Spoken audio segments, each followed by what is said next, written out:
Hello, everyone. Caren Glasser here, and welcome to this episode of The Passion Point. This is the show where we follow passionistas from all around the world who are following their passion, making a living, doing what they love. And today we have the most stunning, beautiful, amazing guest on. Her name is Sara Flowers.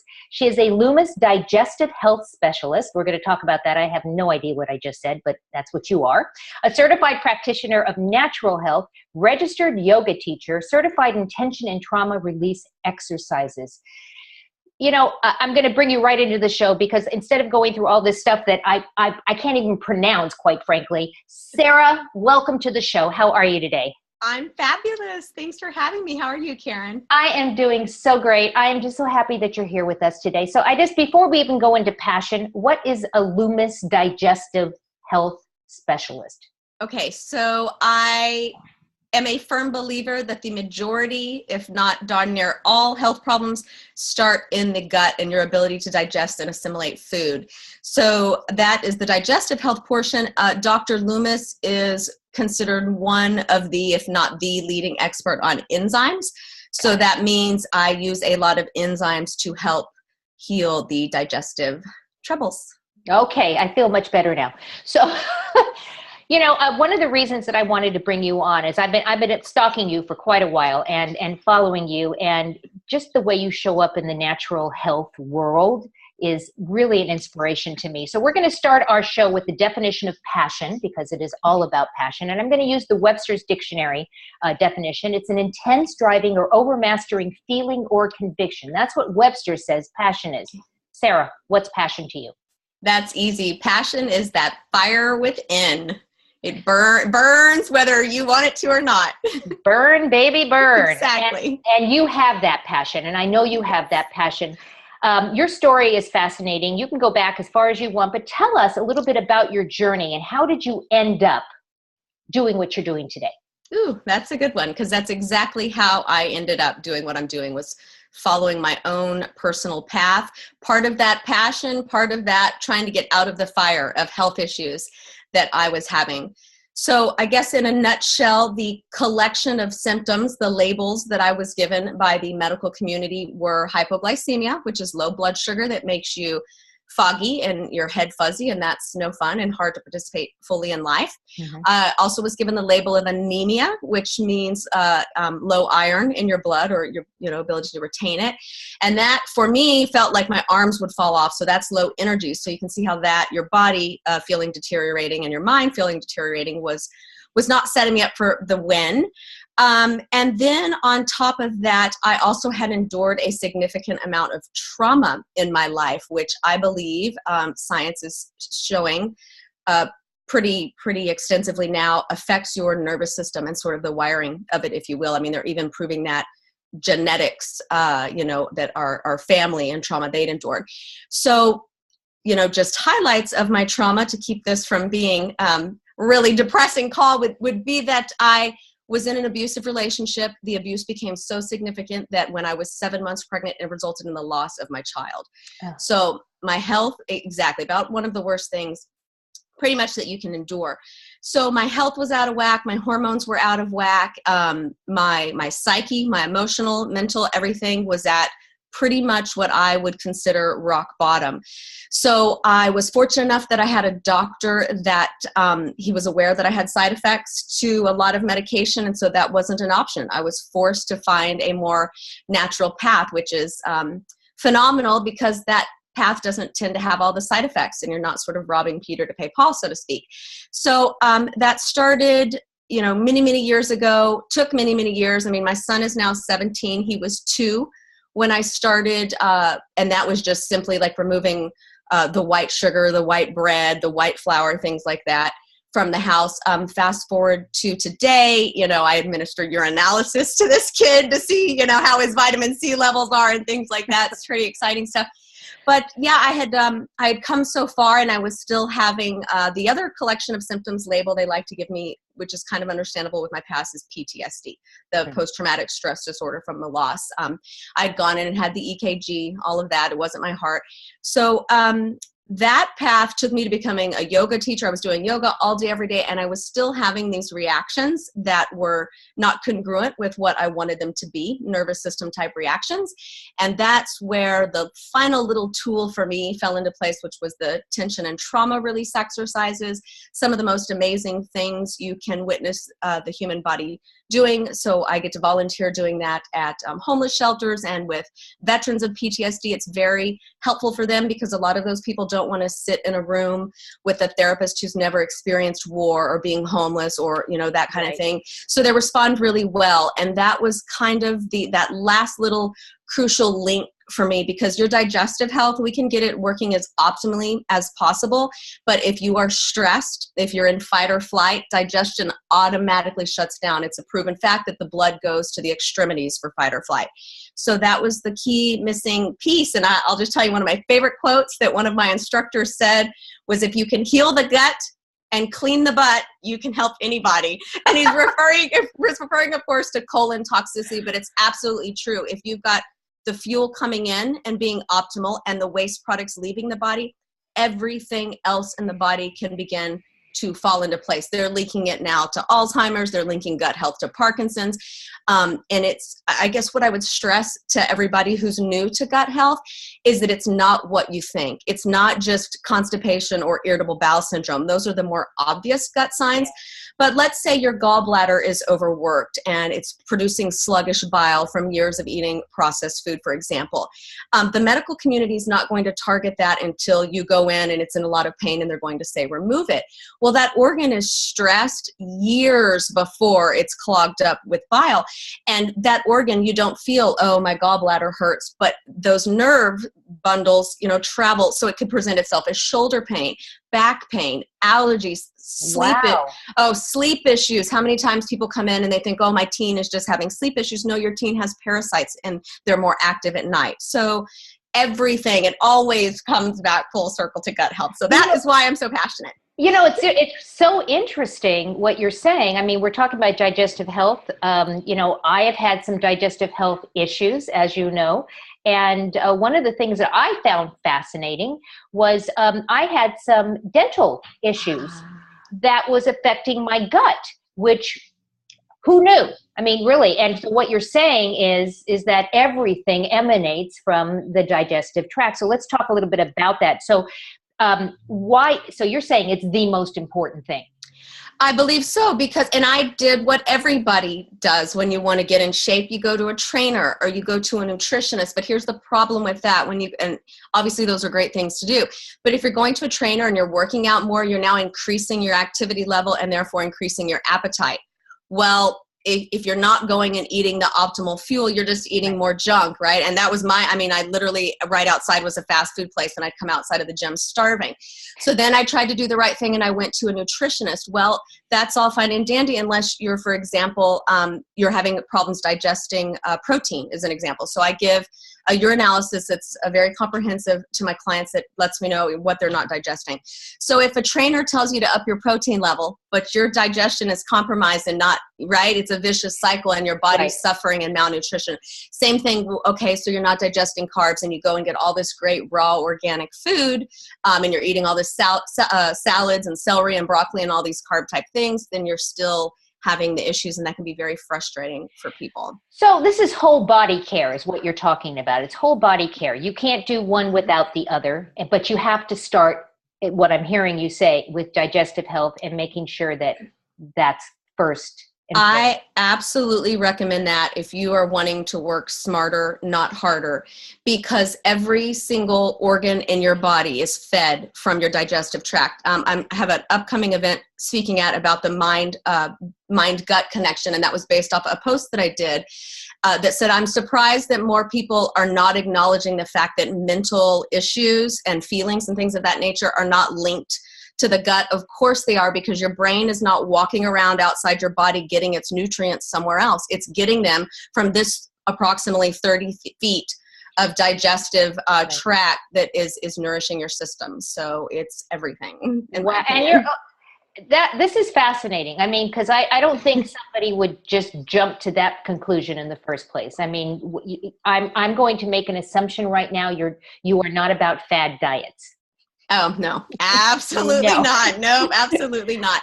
And you're right. Like I said, it's not the natural conclusion. You think, oh, I don't have any stomach issues. I don't have heartburn. I'm fine. But it's all so very linked. Like I said, it's showing up in a different way. I mean, perfect example, my son, when he hit 15, was sleeping excessively. Everybody, including my younger brother and sister, oh, he's just a teen. No, he was literally off the charts deficient in vitamin C. So then you start looking at, okay, what's the absorption problem? And that comes back to the digestion problem. It's one thing, teen women, especially teen females, for example, are often given the label of anemia and told to take iron. But why is the body not holding the iron in the first place? Sometimes, of course, it's deficient. They're eating, Right. fast food and that kind of thing. But we call it a cascade of symptoms. And basically, when somebody comes to me, they're generally going to be complaining about something like, oh, my hormones are out of whack. But when we fix the digestion, that's why we call it a cascade of symptoms. Everything past the digestion starts to heal itself because your body's now nourished. Your thyroid is nourished. Your adrenals are nourished, all of your Right. body parts. Yep. So it is a beautiful cascade of symptoms. So let's talk a little bit about adrenal. We're hearing a lot about adrenal shutdown, women in particular. What's your Yes. take on that? Okay, so adrenal fatigue is real. Again, once you nourish the body parts, then they're going to perform more optimally. So I don't get real into the test. People like to have these labels of something's over-functioning or under-functioning, but a healthy thyroid that is nourished, for example, or adrenal glands will do their thing. Now, my other opinion on adrenal glands is that we're evolving much faster than our adrenal glands are in terms of, we're literally moving faster in buses and planes and trains. We've got all this information stimulus coming at us. You can literally roll over in bed and grab your cell phone and have as much horrible information at your fingertips that you want to upset your adrenal glands. So as long as they're nourished, I think, like I said, it always comes back to nourishing them. Women are more susceptible. Men tend to have generally larger adrenal glands. That makes sense from evolutionary speaking. They were more of the hunters. We were, more of the gatherers and communicating, that kind of thing. But once again, I personally would still start with digestion. That's another perfect example of how people try to do the right thing. Exercising can exacerbate your adrenals. Your body, the fight or flight was designed to kick in that adrenaline to run away from a bear or a saber-toothed tiger to save ourselves. Your body doesn't necessarily know that's what's going on when you're on the treadmill exhausting it. So I personally fell into that. That's why I like the yoga, but even yoga, just dividing your exercise into that concept of yin versus yang. And yang is you're very aggressive. And I was very aggressive. I had these PTSD symptoms. So I think, of course, I was in kickboxing and I was in Krav Maga and all these very yang activities. It wasn't until I stopped that and got into much more yin yoga, yin activities, meditation, that kind of thing, that the adrenals naturally, like I said, you're removing that fight or flight automatically from them and then nourishing them. And then they start to play much more nicely with the rest of the system. Wow. I mean, so how does somebody work with you? I mean, do you meet them in person? Do you first do all these tests and then you decide what to do next? Or do you do this over the phone? How do you do this? Okay, so the very first step is people go to my website at Health for Harmony and they watch. There's about a 30-minute video there that just is educational in terms of, like, this is kind of, gut health 101 and make sure that that's what they're looking for. Then they reach out to me. We have a conversation about it, but the way the work looks is that the first thing I do is I administer a very specific and a very comprehensive urinalysis. Somebody does that all in the comfort of their own home. I'm not into blood draws. I do have my own blood work done periodically, but the thinking there is by the time something shows up in your blood work, it's usually a pathology. It's an issue. You're in the doctor and that's a problem. So if we can catch that upstream, so to speak, with a urinalysis and tell what the body's not digesting, then I'm able to give, it's called licensed healthcare professional products. That means you can't go grab them on a shelf, even at your best, Whole Foods kind of store. You can't get them from your friend and the MLM that sets through a 2-hour spiel and thinks they know everything about your health. This is much more much more specific. So then the test tells me what's going on in terms of digestion, as well as colon toxicity, the other end. And that's why the fad diets scare me. If somebody tells you to do, for example, a cleanse, but they don't know what's going on with your 4 exits, your respiration, urination, defecation, then you're potentially sending a lot of toxins, attempting to vacate a system that's not prepared for that. So then we start, it's definitely supplement based. And I always tell people that don't want to take pills, well, unless you want to go eat rose hips and dandelions and all of these things that were really supposed to, very high in minerals, then you can skip the supplements if you're going to eat all that. Good luck. Right. I mean, one of my pills alone, I call it a meal in a pill. It's every broccoli, asparagus, carrot, celery, all in this wonderful, which just side really cool story I'll say about that to put in perspective how even though this seems complicated, and in a way it's easy, and digestion is complicated. There's some great documentaries out about how far. I'll give you an example. In 2013, there was a documentary called The Gut, Our Second Brain, and they were talking about that the ratio of bacteria in our body to human cells was about 10-1. Meaning there's right? Well, now they've come out in 2016 and they said, oh, that was a huge mistake.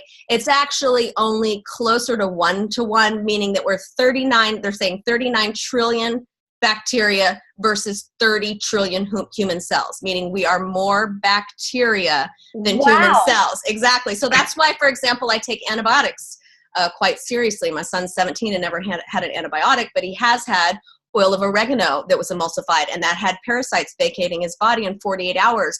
Not because we poisoned them, but we created a healthy environment where they could no longer live. And I think that was also attributed, remember I told you about the vitamin C deficiency. Right. So it's all very, very, very, very connected, I would say, and comes back to nourishing your body. So, yep, we would administer the test. We would do all virtual, all from the comfort of their home. They have the package ready to send it back out. The results come back, and then we work on exactly what I said, things to help the food digest, things to help clear out the exits, and quite often that involves the trauma release tension and trauma release exercises as well. And fabulous things happen. I've got some great examples in that video on the Health for Harmony website, but people who have had eczema for 20 years on their elbow starts to clear up, that kind of thing, which also is worth mentioning. I do a lot of skin work because the skin is your largest organ. It's porous, meaning it's either taking in healthy stuff that you're putting on or it's taking in toxins, right. And that ends up in the system. So I end up doing some skin work as well in terms of just recommending that people exfoliate, clean that exit. Right. Yeah.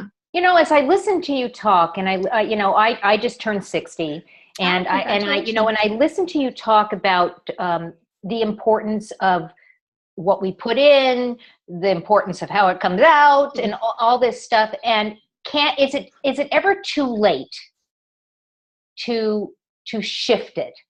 So if you've been doing this for all your life, for 60 years, or putting the wrong stuff in, not taking care of your digestive tract, and is it too late at 60? I already know the answer, but is it? Yeah, I'm going to say it is never too late. I'm also going to say I think people's belief systems have a lot to do with that. So if somebody is, hell-bent on the fact that there's too late and there's nothing you can do for me, I want to give you what I consider one of my favorite examples.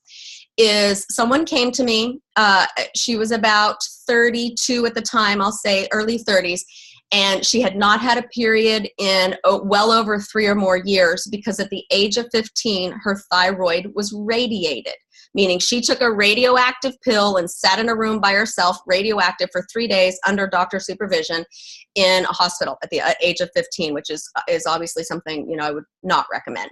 But so here we were. And I said, first of all, they did not remove your thyroid. Even if they had removed your thyroid, I don't believe they got 100% of the cells. So we're still going to take thyroid nourishing herbs and supplements and enzymes. However, your thyroid's still there. It's radiated. But the very first thing I asked her, I said, do you believe that we can work with that? And she said, yes. So I signed her up. you already know the story. Within a couple months, she's had a period. She's now 35. I've stayed in touch with her over 3 years. She still has consecutive periods. And that was from a radiated thyroid. So yeah, compromised digestion I was a perfect example. I grew up thinking fast or a home cooked meal to me was like canned food or hamburger helper out of the box. So at the age of about 25, when I went into a nutritionist and she asked me what you eat, my list was like, well, I get crispy beef tacos at Taco Bell. I get pepperoni pizza at Pizza Hut. Chicken at and she said, wait a minute, do you mean that all you eat is fast food? And I was like, yeah, what else is there? So that was 25 years of that. And the things I see the body do in days. Like I said, I know that's not the most pleasant topic, but visible worms vacating my 15-year-old son's body in 48 hours. Tell me he didn't feel way better when those were out. So the body wants to live. It wants to survive. It wants to maintain homeostasis and balance. And we're assaulting it with these toxins all day, every day. We eat them or we slather them on, we put them on our face, we spray, and the body is trying to do its thing. So yeah, as soon as you give it nourishing, vitamins and minerals. Yes. It says thank you. Yes, it does. Oh, wow. Okay. I'm sure that our listeners, our viewers are listening to you and saying, oh my gosh, this woman not only has it going on, she knows what she's talking about. And one of the things before we still got lots of things to talk about, but I would be remiss if I didn't say, for those of you who are watching this show right now, look down below. There's a link down there that you can actually go connect directly with Sara, and you have a report that you're going to give away, right? I do. So yeah, the connecting is at healthforharmony.com, but I created an ebook that's nourishyournow.com, nourishyournow.com, and it's 33 natural health practices that someone can start today. The reason I created that book is I was repeating the same thing over and over to clients. Like I said, you think we start with just digestive health, but then the next thing I'm talking to them about skincare because I want that one of the 4 exit paths to be open. Another thing my urinalysis results also reveal is heavy metal toxicity, which can do all kinds of things with the nervous system, digestion. And a perfect example, a client that I know is the most addicted person to lipstick. She will self-admit that. She does not like herself without lipstick. She wears lipstick. She's also to date the highest cadmium levels I've seen because that's in lipstick. Wow. So, yes, I put her on a protocol of enzymes and supplements, but I went with her. Sometimes I do in-person work. I went with her to a store that was all organic makeup and got her some much better lipstick. And there's definitely Thrive comes to mind immediately. Definitely. And I use some of the products because of that, because again, and I think it's the age thing, as we get a little bit older, we start paying attention a little bit more, I think, in terms of what we read and what we're putting into our body, what we're putting on our body, and what we're absorbing through the food that we eat, that they're getting things that are not good, and then it comes right into our body. So, it's clear you're passionate about what you do, and that's why you're here, and that's why I have you on. What would you tell somebody that comes to you and says, it has nothing to do with digestive health, and says, Sara, you're passionate about what you do. I don't even know what I'm passionate about. How do I figure out how to follow my passion so I can be, just like you, excited about my world? What advice would you give somebody to figure out what their passion is and how to go follow it? Oh, that's interesting. I wasn't expecting that question. And it's very interesting because I'm big on outsourcing, leveraging, reaching out to somebody who's already done the work. So I personally hired somebody and went through a whole process to get clear on the articulation of my passion, because I'm sure I'm not the only one that we're passionate about several things, lots of things. And sometimes those are kind of wacky, like one's over here that's belly dancing, and then one's over here that's health. And then, I do business consulting. So for me, I boiled that down to my purpose. Like if I were to be in my hospital bed tomorrow, what would I be? My purpose is to empower nourishing consumption. Love that. So, and that really, when it resonates or it sits really well with, because I realize that is me all day, every day. I can remember telling my mother when I was less than 20, don't watch the news. That's not empowering, nourishing consumption. Or it wasn't for her when it's getting you riled up. And I talk about that. I talk about those stressors as well. That's why I'm so into the bio-individuality with your analysis, because what stresses one person out doesn't stress some people are calm driving, and driving is horrible to me and my nervous system. Like I said, some people can sit and watch the news and it doesn't, you can have a couple sitting there fighting every day at breakfast, and it's affecting one's nervous system and therefore the digestion and not the other. But I guess, I couldn't imagine, I felt lost not knowing.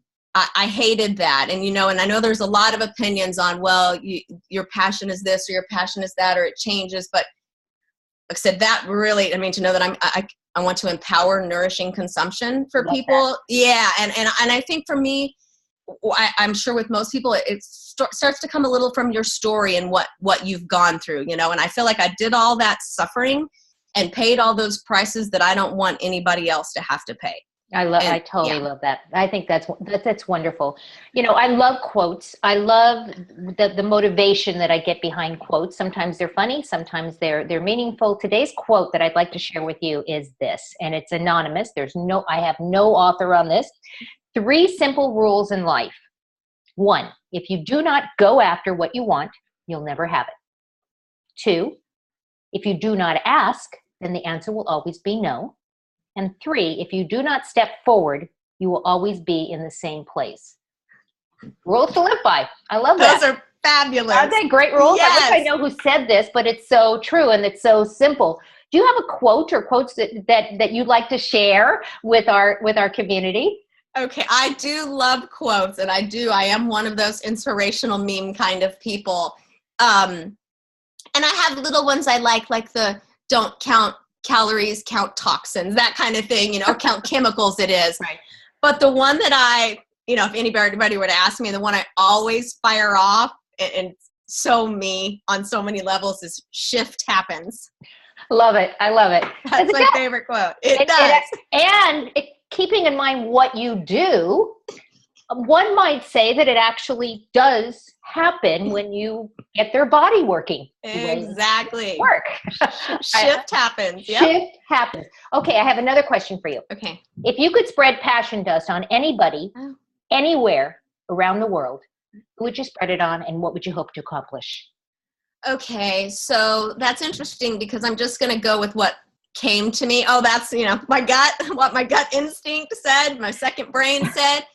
And I'm sure it's because of my work there. But I mentioned that I had taught yoga, for example, at the Santa Monica Women's Homeless Shelter, which is phenomenal to see somebody in that situation and that they could still achieve what we call yoga bliss. Anybody who's ever been to a yoga class knows what yoga bliss is. It's like this high after good yoga, which is from oxygenating the body.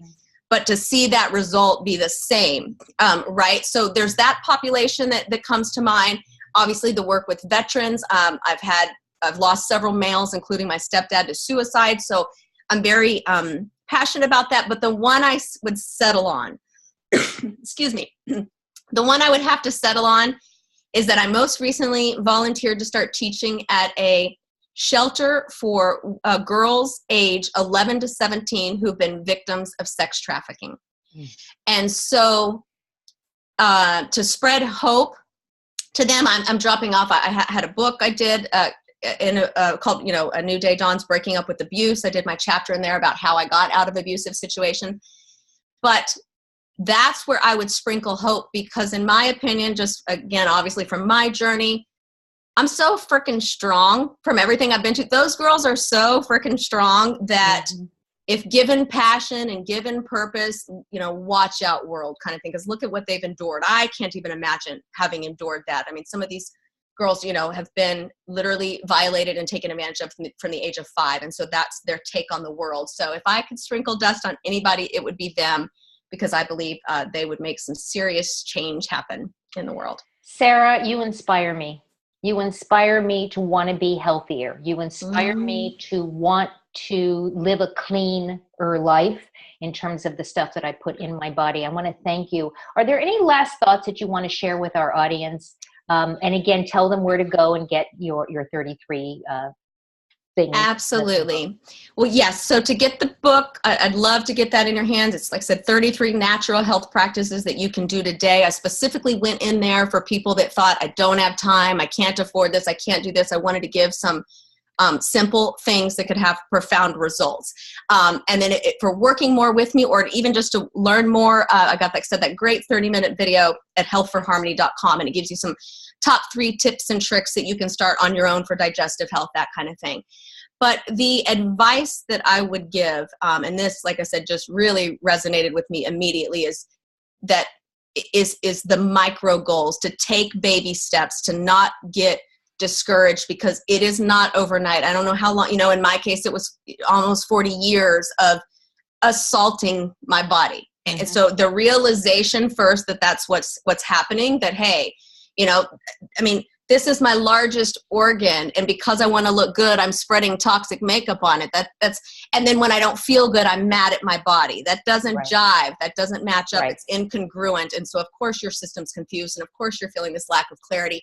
And then, like I said, you put on gut health on top of that, and all these bacteria, and they're, 39 trillion of them, more so than your human cells, fighting to survive.